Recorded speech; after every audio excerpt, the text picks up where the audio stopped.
Today's Friday, April 3rd. The aim for today is how do we compose an effective introductory paragraph for a literary analysis essay? Your task is that today you will be working on outlining your introductory paragraphs for Romeo and Juliet. So we'll just be working on the outline. Yesterday you wrote your theme statements, and today you'll be converting those theme statements into thesis statements. Remember, one hint for writing your intro paragraphs is to work backwards. Start with your thesis statement, then you can write your summary, then back to your bridge, and finally your hook. So, what are the parts of a literary analysis essay? Let's do a little recap. Your introduction is the part that hooks the reader and presents the text, context, and thesis statement. It gives focus and direction to the essay. You can answer the question, which literary devices will I use to explain or prove a specific theme in the story? That's your thesis statement. For this literary analysis, you're going to have two body paragraphs. Those two paragraphs each analyze one literary device, and it will connect back to the theme.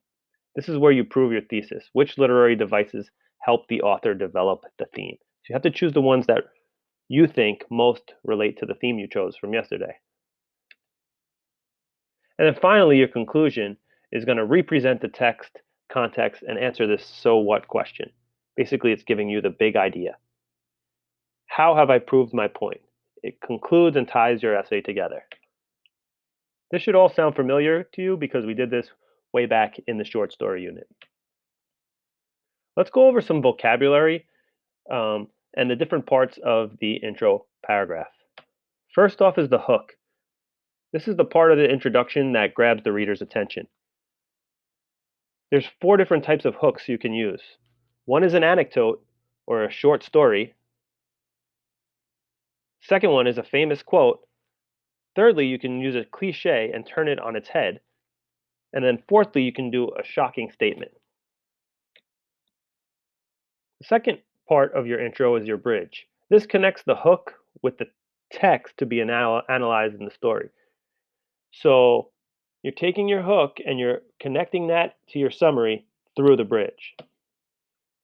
The summary offers a very brief explanation of the text in relation to the hook, and it summarizes the story arc. So if you take your story arc and you pick a few points off of there, you should be able to summarize the story in a very brief 3 sentences.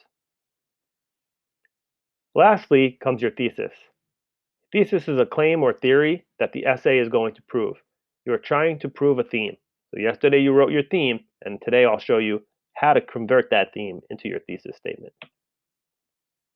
Now remember, the inverted pyramid. You're starting off your introductory paragraph very broad, very general. And as you go down the pyramid, you're going to become more and more narrow and more specific until you get to your claim, which is the most specific part. So your hook is general, could be applied to many different situations and many different subject areas, but it should also link to your summary, which then links to your thesis statement. But you're getting more and more specific as you go down. So yesterday, you guys did theme statements, and today you're converting them into thesis statements. The first thing you need to do today. Let's look at the thesis formula. So yesterday, the theme formula looks similar to this, but it's a little bit different. There are some minor changes. You're still including the last name of the author. So you're going to say Shakespeare uses two literary devices, and we'll tell you which ones you can choose to show and make a statement about a motif. The motif we went through yesterday was a repeating idea that happened over and over, and explain why or how it affects the lesson or the moral or the theme of the story. Now, how do you change that theme to your thesis? So yesterday, I gave you guys the sample theme. Shakespeare's Romeo and Juliet presents the theme that young love can lead to misunderstandings and a loss of a grasp on reality that could lead to tragedy and heartbreak.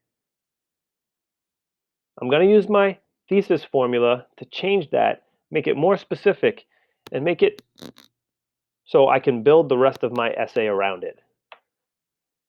So I changed this into Shakespeare uses foreshadowing and symbolism, so I chose my two literary techniques. And what did he do? How did he use those literary techniques? He used them to reveal how young love is very deep and immature feeling, which tends to lead those affected by it into self destruction. So I took this idea of this theme, thought about it for a while, I made it more specific, and then I said, how does it affect the characters in the story? It leads them to self destruction. So now what you guys need to do is take your theme from yesterday and rewrite that into a thesis statement using the same formula that I just did.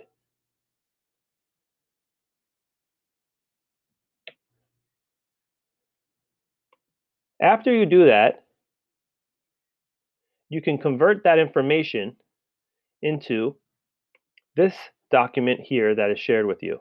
On the top of the document, you're going to have your planner rubric.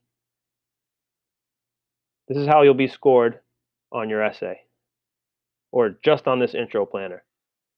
So you can take your thesis statement after you rewrite it from your theme statement and type it down here. And here are some suggested literary techniques that we're asking you to use. If you want to choose something else that you think is more appropriate to your theme, feel free to use it, but these ones will pretty much serve any of the themes that we talked about yesterday. After you write your thesis, you're free to go back and fill in any of the other three boxes that you need to. This is the intro organizer for your introductory paragraph. You're not expected to write the complete paragraph right now, and this is just a draft. So you will have time later on to fix and edit it, but it is expected to be completed today. Anyway, good luck, guys, and I hope you're able to write really strong thesis statements.